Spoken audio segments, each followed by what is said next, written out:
আরে যা দাদুর বাড়িতে এসে কি কি খেলাম কই বন্ধুদেরকে তো সেটাই বলা হলো না।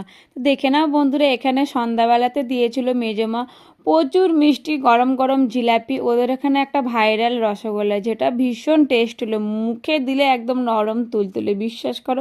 সে যদি একটু আমাদের বন্ধুদেরকে খাওয়াতে পারতাম, আমি কিন্তু এই জিনিসটা খুব মিস করলাম। এখানে দেখো আমাদের পাপা সোনা রসগোল্লা না বল নিয়ে খেলা করছিল। ও এখানে এসে কিন্তু ভীষণ হ্যাপি ছিল জানো তো, তার কারণ ওর দলের মানুষ অনেকটাই পেয়ে গেছিলো। এখানে সবাই ছোট ছোট মানুষ ছিল ওর মতো।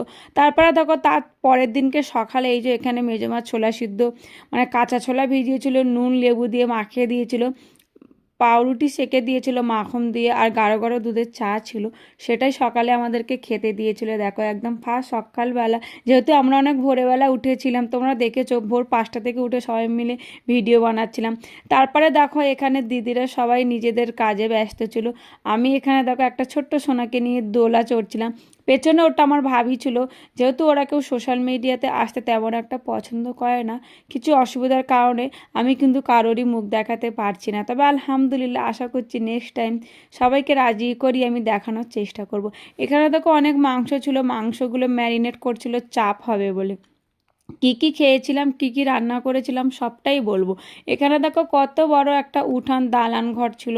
এখানে না মানে কোনো জিনিসের অভাব নেই। দেখো কত সুন্দর বড় বড় উঠানে রান্না বসিয়ে দিয়েছিল ভাবিরা। আর এই যে তোমরা দূর থেকে একটু দেখতে পাচ্ছ, এই ঘরটাই কিন্তু আমরা ছিলাম। সব কিছুই দেখাবো। আর এই যে এটা ছিল দেখো মাটন ছিল। মাটন যেহেতু আমরা খাই না সেই জন্য অল্প করেই এনেছিল। যেহেতু তোমাদের দাদা আমার ভাই খাই, আমরা কেউ খাই না। আমার দিদিও দেখেছো এখানে যে ফ্রাইড রাইস হবে বলে সবজিগুলো সব ভাসছিল। আফসানাও কিন্তু এসে কাজ করছিল, দেখো মাংসগুলো চাপ হবে বলে সব থেতো করছিল। আমি কিন্তু এখানে ভিডিও করতেই ব্যস্ত ছিলাম।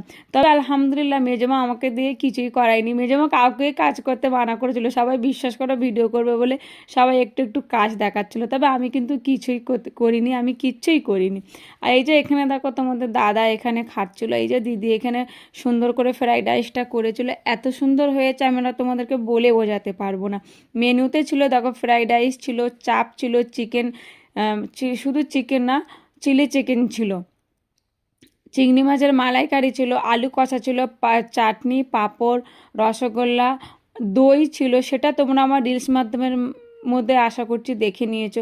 এখানে দেখো আমার বোন ভিডিও করছে আর কি মজা, এই যে এখানে চিলি চিকেন বানাচ্ছিল। দাদা ওখান দিয়ে দেখো গাছ থেকে ডাব পাড়ছিল। ডাব আমরা খাবো আবার নিয়ে যাব, সেই জন্য দেখো গাছটা কিন্তু অনেকটাই বড়। সব থেকে কষ্ট হয় কিন্তু গাছে ওঠা, কিন্তু কিছুই করার নেই। মেজো বাবা বারবার বলছিল ওদেরকে আগে তোরা ডাব দে, ওরা জানে কলকাতাতে ডাবের দাম প্রচুর, সেই জন্য দেখো